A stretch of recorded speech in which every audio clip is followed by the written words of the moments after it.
శ్రీకృష్ణ శరణం మమ. బ్రహ్మదేవుడు అసలు ఆశ్చర్యపోయాడు. ఎక్కడి నుంచి పుట్టుకు వచ్చారు వీళ్ళందరూ, మళ్ళీ నేనే ఇప్పుడు దాచిపెట్టి వచ్చాను కదా అనుకున్నాడు. నేను పుట్టిన బతుకిప్పుడు సగం అయిపోయింది, ఇంతవరకు ఇలాంటి వింతలు ఎప్పుడూ చూడలేదు, ఈ వింత ఎలా జరిగిందబ్బా అని ఆశ్చర్యపోయేట. ప్రపంచమంతా తన మహామాయతో నడిపే పరమాత్మ మీద బ్రహ్మగారి మాయ ఎంతదండి. ఇది బ్రహ్మగారి మాయ అయితే ఆయన విష్ణుమాయ, విష్ణుమాయని మించిన మాయ లేదు. మొత్తానికి బ్రహ్మగారు తన కళ్ళు నిలుముకుని చూసేట.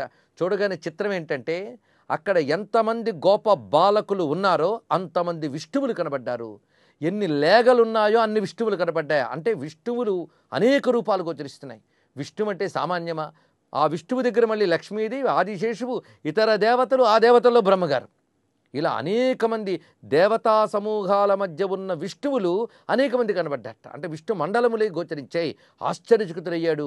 ఇంత బృందావనంలో ఈ సమస్త విశ్వనియంత అయినటువంటి నారాయణుడు వివిధ దేవతలతో గోచరించినటువంటి స్వరూపం అది. ఆశ్చర్యచకితుడై చూస్తూ ఉన్నాడు. వివిధములైనటువంటి అలంకారములతో శోభిల్లుతున్న నారాయణుడు దేవతల చేత, వేదముల చేత, శక్తుల చేత సేవించబడుతూ ఒక మహామండలములుగా గోచరించాడు అక్కడ. అటువంటి స్వామిని చూసి ఆశ్చర్యచకితుడై బ్రహ్మదేవుడు తన చేతులను మొగిడ్చి నమస్కరిస్తున్నాడు. ఏ పరమేశు తేజమున ఈ సచరాచరమైన లోకము ఉద్దీపితమయ్యే అట్టి విభుతేజము కన్నుల చక్క చూడగా నోపక. ఆ మహా తేజస్సును చూసి చేతులు దోయిలించి నమస్కరిస్తూ ఒక్కసారి ఆ తేజస్సుని భరించలేక కళ్ళు మూసుకున్నాడు. ఆ కళ్ళు మూసుకుని మనస్సును చిక్కబరుచుకుని క్రమంగా కనులు తెరిచి చూడడానికి ప్రయత్నిస్తున్నట్ట. అప్పుడు చిత్రం ఏంటంటే పరమాత్మ మళ్ళీ దృశ్యాన్ని మొత్తం మార్చివేశాడు. ఏమీ ఎరగనట్టు ఒక్కడే కనబడ్డట. ఆ ఒక్కడు కూడా మళ్ళీ ఆ వస్త్రానికి నడుముకి బిగించి కట్టుకుని ఆ మధ్యలో ఆ వేణుముని దోపుకుని చేతిలో చల్ది ముద్ద పట్టుకుని ఆ వేళ్ల మధ్యలో మాగాయి పెట్టుకుని తన లేగలు ఎక్కడికి వెళ్ళిపోయాయా, అదేవిధంగా గోపబాలకులు ఎక్కడికి వెళ్ళిపోయినా వెతుక్కుంటూ కనబడ్డట. ఇంతవరకు కనబడిందంతా నిజమా కళ అనే భ్రమ గొల్పేలాగా తాను అప్పుడే వెతుక్కుంటుంటూ నటించట. ఇంత సంవత్సర కాలం ఏం జరిగిందో కూడా తెలియనట్లుగా నటించుతూ వెళుతున్నాడు. అది చూశాడు బ్రహ్మదేవుడు. ఇందాక చూసినటువంటి ఆ దివ్యమైనటువంటి తేజోమయమైన విష్ణు మండలం ఎక్కడ, ఇప్పుడు ఈయన గారు ఒక్కరు ఏమీ ఎరగనట్లు తిరుగుతున్నారు అంటే నన్ను పరీక్షిస్తున్నాడు, నన్ను మోహింపజేస్తున్నాడు అని తెలుసుకుని బ్రహ్మదేవుడు వెంటనే గగనమండలం నుంచి క్రిందికి దిగాడు. తాను అంతవరకు ఒక హంస మీద కూర్చున్న బ్రహ్మదేవుడు వెంటనే గగనమండలం నుంచి క్రిందికి దిగివచ్చి ఆ బాల గోపాలమూర్తి ఎదుట నిలబడి కనుల ఆనందాశ్రువులు జాలుబారుతూ ఉండగా ఒళ్ళంతా ఆనందంతో పులకించి వణుకుతూ ఉంటే ఒక్కసారిగా ఆయన ఆ బాలకృష్ణుని పాదాలపై సాష్టాంగ దండ ప్రణామం చేసేట. ఈ సాష్టాంగ దండ ప్రణామం చేసినప్పుడు ఎలా ఉన్నా అంటే కనకదండ సుకుమారంబైన శరీరంబుతోడా అంటున్నారు పోతన గారు. ఒక బంగారపు కర్ర పడ్డట్టు పడ్డాడు అక్కడ, బంగారు బెత్తంలా పడ్డాడు. ఎందుకంటే బంగారు రంగుతో ఉంటాడు బ్రహ్మదేవుడు కనుక ఆయన బెత్తంలా పడ్డాడు. అంటే శరీరంలో ఇంకా వంకలు వంపులు లేకుండా సాగిలి పడిపడ్డాడు. ఆ పడి లేచి ఒక్కసారి కృష్ణుడిని చూసేట. చూసినప్పుడు అమాయకంగా ఏమీ ఎరగనట్టున్నాడు ఆ బాలకృష్ణుడు.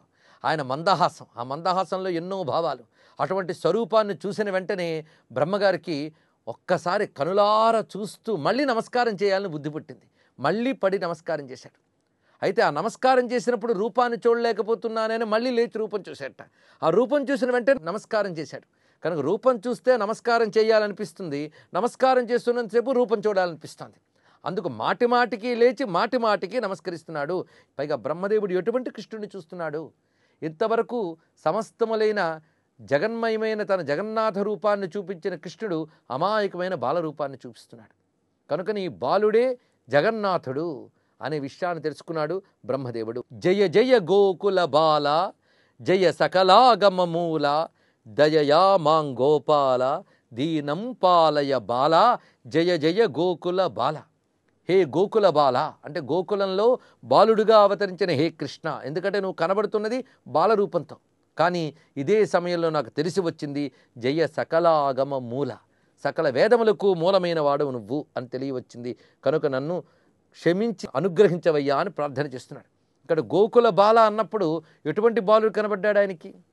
అందుకు వెంటనే సకలాగమ మూల అన్నారు. సకల వేదములకు మూలమైన వాడంటే పరతత్వం, ఆయనే గోకుల బాలుడుగా కనబడుతున్నాడు. అయితే గోకుల బాలుడికి ఎన్నో రూపాలు ఉన్నాయి, కానీ ప్రస్తుతం కనబడుతున్న రూపం ఎలా ఉన్నది అంటే మళ్ళీ పోతన గారు చూపిస్తున్నారు. శంపాలతికతోడ జలదంబు కైవడి మెరుగుటొల్లియతోడి మెనివాని. మెరుపు తీగతో ఉన్న మబ్బు వలె పీతాంబరము ధరించిన నీలమేఘశ్యాముడైన కృష్ణుడు ప్రకాశిస్తున్నాడు. పైగా చేతిలో మెత్తనైనటువంటి ఆ చల్ది ముద్ద పెట్టుకున్నాడు. ఒకవైపు తన భుజాల మధ్యలోని అక్కడ బెత్తము కొమ్ముబూర ఇరికించి పట్టుకున్నట్ట, నడుముకేమో ఆ వేణుమును దోపి పెట్టుకున్నాడు. పైగా సికిపించము ధరించినటువంటి చక్కని కేశపాసముతో ప్రకాశిస్తున్నాడు. మెత్తని పాదాలతో ఉన్నాడు. మందహాసం చేస్తున్నాడు. ఆ కన్నుల నుంచి దయను కురిపిస్తున్నాడు. ఇంత తప్పు చేసిన బ్రహ్మదేవుడి మీద కూడా దయ చూపిస్తున్నాడు. కరుణ గడలు కొనిన కడకంటి వాని గోపాల బాలు భంగి బరగువాని, గోపాల బాలుని వలె కనబడుతున్నాడు. ఈ భావాన్ని నారాయణ తీర్థుల వారు జయ జయ గోకుల బాల జయ సకలాగమమూల అన్నారు. పైగా వెంటనే పాదాల మీద పడి దీనం పాలయ బాల దయయా, నేను తప్పు చేశాను, దీనుణ్ణే నీ పాదాలు పట్టుకున్నాను అంటే అహంకారం విడిచిపెట్టి నీ పాదాలు పట్టుకున్నాను. సర్వం శ్రీకృష్ణ చరణారవిందార్పణమస్తు.